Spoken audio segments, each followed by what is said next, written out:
Hello friends, welcome to my channel. और आज हम लोग बात करेंगे जेड प्लांट की। हमारे फेवरेट प्लांट जेड प्लांट, जो कि अब हमारे घरों में बड़ा कॉमन हो गया है। घर में कम से कम हम लोग एक तो जेड का प्लांट रखते ही हैं, और उसकी वजह ये है कि इसका एक नाम और भी है, जो है लकी प्लांट।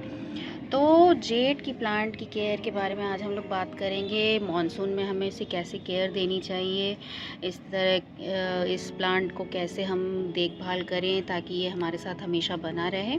तो आज इसके बारे में हम लोग बात करेंगे। सबसे पहले हम लोग बात करते हैं कि जेड की सॉइल की रिक्वायरमेंट क्या होती है। जेड की सॉइल की रिक्वायरमेंट जो है वो ऐसी है कि उसे वेल ड्रेन्ड सॉइल चाहिए, जिसमें कि गार्डन सॉइल हो, सैंड हो या परलाइट हो, ताकि ड्रेनेज और एरेशन बना रहे। और इसमें आप इस वर्मी कंपोस्ट या नीम से रिलेटेड कोई भी कंपोस्ट या नीम खली डाल सकते हैं। इससे ज़्यादा जेड के प्लांट को कभी भी बहुत ज़्यादा कुछ मिक्स करके ना बनाएं, क्योंकि जेड के प्लांट को बहुत ज़्यादा किसी फर्टिलाइज़र की या किसी तरह के स्पेशल मिक्सचर की ज़रूरत नहीं होती है। बस हमें यही ध्यान रखना है कि मिट्टी जो हो वो वेल ड्रेनिंग हो, ताकि जब हम पानी दें उसमें पानी रुक ना जाए, वाटर लॉगिंग की प्रॉब्लम ना हो। क्योंकि जेड के प्लांट्स जो हैं वो मेनली इसी वजह से ख़राब होते हैं कि उसमें रूट रॉट हो जाता है, और पानी जब सॉइल में रुकने लगता है तो ये प्रॉब्लम ज़रूर आती है। तो इसीलिए हमेशा वेल ड्रेनिंग सॉइल इस तरह की प्रिपेयर कर लें। बहुत ज़्यादा कुछ फर्टिलाइज़र उसमें ऐड ना करें। काउडंग मैन्योर या आप वर्मी कंपोस्ट ऐड कर सकते हैं बस। ये तो इसके सॉइल की बात हो गई। अब जब हम लोग पॉट की सिलेक्शन करेंगे जेड प्लांट के लिए, तो ज़रूर इस बात का ध्यान रखें कि पॉट का जो ड्रेनेज होल हो वो अच्छा हो। यानी कि जब भी आप पानी पौधे में दें तो पानी सॉइल के मिक्सचर के साथ जितना पानी प्लांट को चाहिए, उसके बाद जो एक्सेस वाटर है वो ड्रेनेज होल से निकल जाए।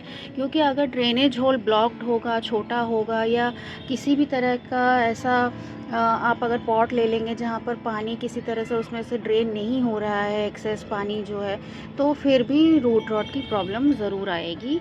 तो इसलिए पॉट का भी बहुत ध्यान रखना है कि अच्छी ड्रेनेज होल वाला आप पॉट चूज़ करें।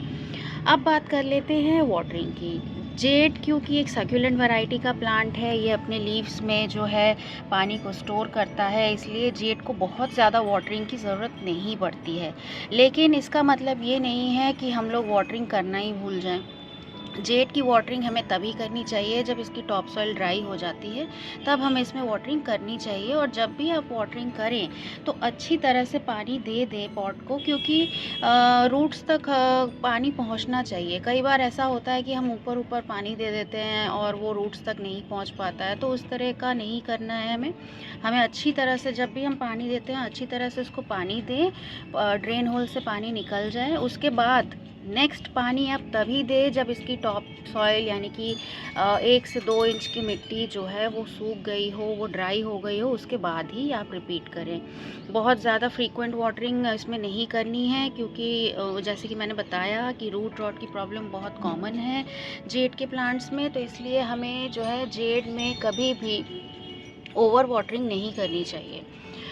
अब बात करते हैं कि इसकी सनलाइट रिक्वायरमेंट्स कैसी है। सनलाइट रिक्वायरमेंट जो है जेड की वो ऐसी है कि जेड को बहुत सारा सनलाइट चाहिए होता है। अगर हम सनलाइट प्रोवाइड नहीं करेंगे जेड को तो उसकी ग्रोथ रुकने लग जाएगी। इसीलिए सनलाइट की जो रिक्वायरमेंट है, जेड को भरपूर सनलाइट की ज़रूरत है। आप जितनी देर का सनलाइट दिखा सकते हैं, चाहे मॉर्निंग की हो, इवन आफ्टरनून की भी अगर सनलाइट इसको मिलती है तो बहुत अच्छी बात है। क्योंकि सनलाइट के बिना जेड कभी ग्रो नहीं करेगा। और अगर कोई आपसे ये कहता है कि नहीं जेड को शेड में रख दीजिए, आफ्टरनून की धूप नहीं लगनी चाहिए, तो ये गलत है। क्योंकि मैं दिल्ली में रहती हूँ और यहाँ पर बहुत गर्मी पड़ती है। आफ्टरनून की धूप भी एक तरह से काफ़ी एक्सट्रीम लेवल की होती है, लेकिन ये सभी जेड्स देखिए, ये सभी आफ्टरनून की धूप इनको मिलती है और इसमें कोई भी प्रॉब्लम नहीं है। अगर आपका जेड वेरीगेटेड वैरायटी का है, जैसे कि ये है, अगर इस तरीके का वेरीगेटेड जेड है आपके पास, तो धूप और भी ज़रूरी है, क्योंकि अगर इसे धूप नहीं मिलेगी तो इसका वेरिगेशन ख़त्म हो जाएगा और इसकी जो ब्यूटी है वो चली जाएगी। दूसरी जो प्रॉब्लम आती है सनलाइट की कमी की वजह से वो है लीव्स का गिर जाना।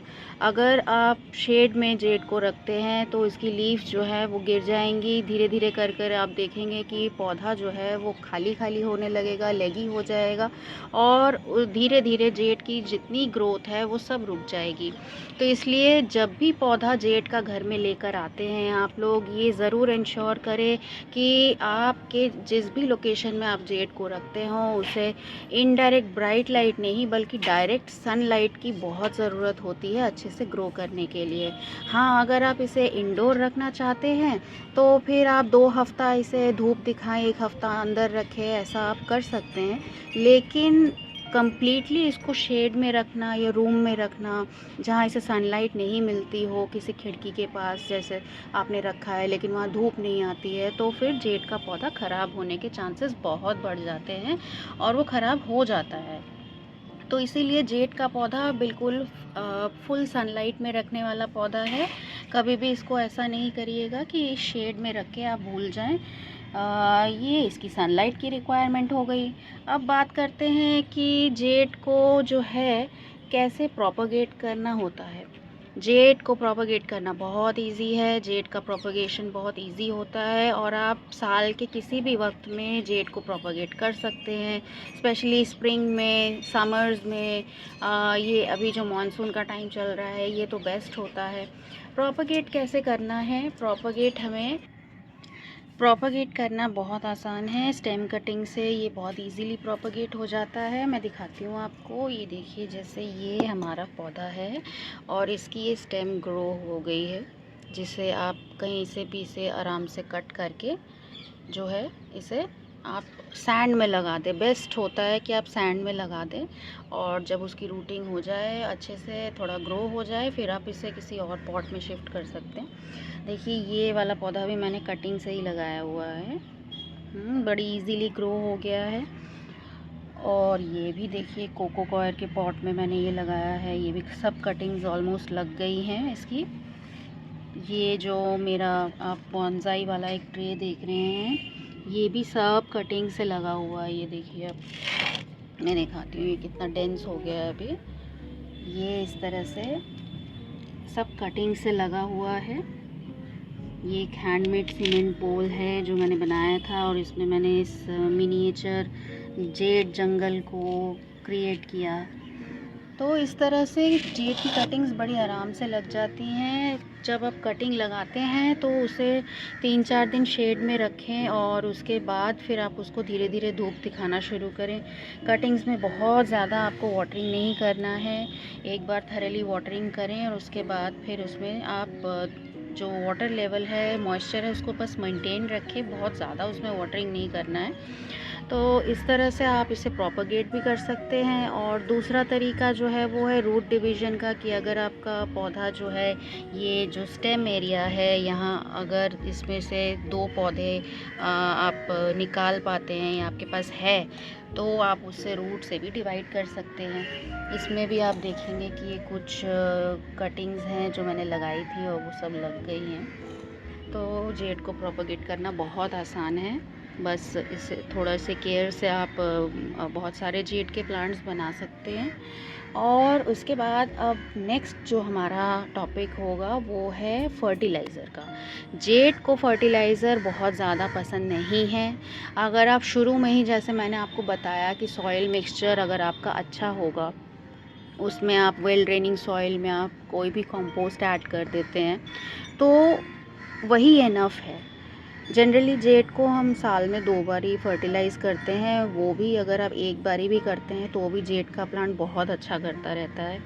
जेड के प्लांट को बहुत ज़्यादा फर्टिलाइजेशन की ज़रूरत नहीं होती है, क्योंकि ओवर फर्टिलाइजेशन से ये पौधा जो है इसको नुकसान पहुंचता है। तो इसीलिए कभी भी बहुत ज़्यादा फर्टिलाइज इसको ना करें। बस इसको धूप दें, इसकी वाटरिंग का ध्यान रखें, तो देखेंगे कि जेड देखिए बहुत वाइल्डली ग्रो करते हैं। ये जो मेरा पौधा है ये इस तरह से देखिए कहीं से भी हर जगह से ग्रो कर रहा है। मैंने अभी तक इसको कट नहीं किया है, मैं दिखाना चाहती थी आपको। तो इसलिए जेड के पौधे में ज़्यादा फर्टिलाइजेशन करने की गलती ना करें। अगर आप साल में 2 बार थोड़ा सा वर्मी कंपोस्ट दे देंगे तो भी इनफ है। और अगर आप इतना भी नहीं कर पाते, एक बार ही आपने उसमें कुछ दे दिया, वर्मी कंपोस्ट वगैरह दे दिया है, तो भी इनफ है। जेड को कोई प्रॉब्लम नहीं होगी, वो बड़े आराम से चलता रहेगा। तो इसीलिए ज़्यादा डीएपी, एनपीके ये सब डालने की कोई ज़रूरत नहीं है। ज़्यादा फर्टिलाइज़ेशन किसी भी केमिकल फॉर्म में तो स्पेशली ज़्यादा ना डालें। मैं तो यही करती हूँ। और बात कर लेते हैं अब इसकी प्रॉब्लम्स क्या होती हैं। जनरली इसकी रूट रॉट की प्रॉब्लम्स होती हैं, जैसा कि मैंने आपको बताया कि अगर पानी रुकने लगेगा तो रूट रॉट होगा। और रूट रॉट होने लगेगा तो आप देखेंगे कि पत्ते पीले होके वो गिर रहे हैं, और धीरे धीरे आपका पौधा भी जो है उसमें थोड़ा सा काला काला आप कलर देखेंगे कि पत्ते भी ऐसे ही हो रहे हैं, कि रॉटिंग के साइंस आपको लीफ पे दिखेंगे। तो इसलिए सबसे ज़्यादा जो ख्याल रखना है वो इसकी अच्छी एक सॉइल मिक्सचर बना लें, और उसके बाद उसमें वाटरिंग का जो है आप शेड्यूल मेंटेन रखें, तो ये रूट रॉट की प्रॉब्लम नहीं आएगी उसमें। फिर जैसे हम लोग देखते हैं कि सनलाइट की कमी की वजह से ये लेगी होने लगता है। तो अगर आपका पौधा पत्ते बिना किसी रीज़न के झाड़ रहा है और वो खाली हो रहा है, तो उसको सीधा सनलाइट में आप रखें, और डिफरेंस आप खुद ही देखेंगे। बहुत ज़्यादा कोई फर्टिलाइज़र प्लीज़ ना डालें, क्योंकि उससे पौधे को बहुत नुकसान होता है। दूसरी बात इसमें आती है मीली बग्स की। अभी तक मेरे प्लांट्स में कहीं मीली बग्स का कोई अटैक नहीं है। तो फिर भी अगर आपके प्लांट्स में कोई मीली बग का आप अटैक देखते हैं, तो आप उसे किसी अल्कोहल स्वैप से या कॉटन में अल्कोहल से लेके उसको रब कर सकते हैं, उसे हटा सकते हैं। नीम ऑयल, सोप का जो वाटर है उसका एक मिक्सचर बनाकर आप स्प्रे कर सकते हैं। और अगर किसी हिस्से में ज़्यादा इन्फेस्टेशन है तो आप उसको थोड़ा प्रून कर दें। अदरवाइज़ इसमें जो जेड का प्लांट है, इसमें कोई प्रॉब्लम आती नहीं है। बहुत जल्दी से इसमें कोई इन पेस्ट का अटैक नहीं होता है। और ये तो जेड की टोटल केयर के बारे में हमने बात करी है। अगर आप इस तरह से जेड को रखेंगे अपने घर में, तो कभी भी आपको जेड की कोई भी शिकायत नहीं आएगी, और बहुत अच्छे से ग्रो करता रहेगा। तो इसी तरह से आप जेड की केयर करिए, और अपने घर में जो प्लांट है उसको ग्रो होता हुआ देखिए। मिलते हैं अगले वीडियो में, किसी और प्लांट के बारे में बात करेंगे। तब तक के लिए हैप्पी गार्डनिंग।